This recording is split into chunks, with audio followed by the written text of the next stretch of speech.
Now, what I do on a daily basis, what does this chief of protocol do? A lot of people have a very mistaken belief that all I do is tell the governor or the commissioner of economic development or anybody, you need to sit here, you need to sit here, you need to use this fork and that spoon, we can't serve those foods together, you must give a green gift, not a yellow gift, and put the flags in this order. There's some truth to that in that you do those things, but that is about that much of a much, much larger job.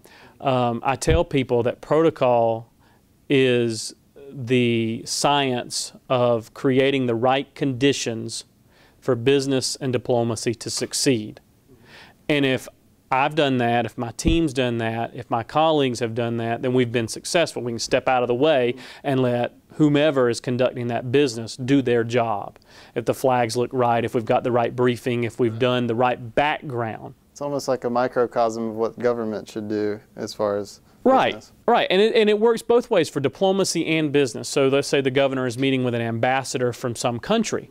Well, it's my job to make sure the conditions are right for that meeting to succeed. The briefings, the gifts, who sits where, the flags are up, that both entities agree of what the end product of the meeting is going to be. And then I step out of the way and let them have their meeting. Same thing with business.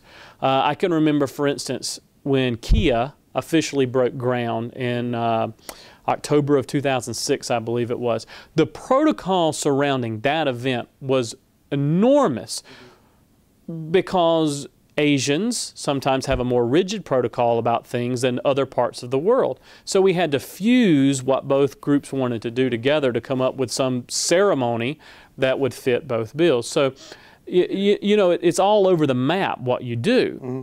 Do you outsource some of that as far as the expertise of? Well, I mean, you can't be an expert on every culture. You read a lot.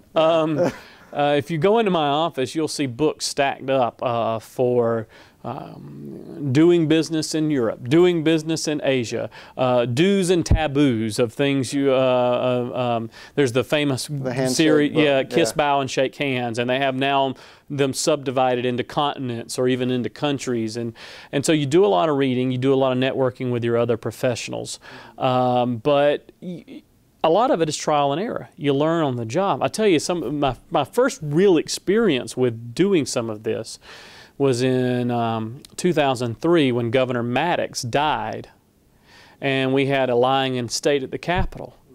And the governor said, here, this is your project.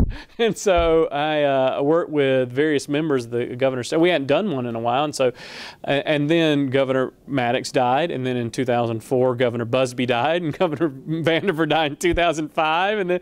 And so I kind of had these trainings of how to put together events and how to put together ceremonies.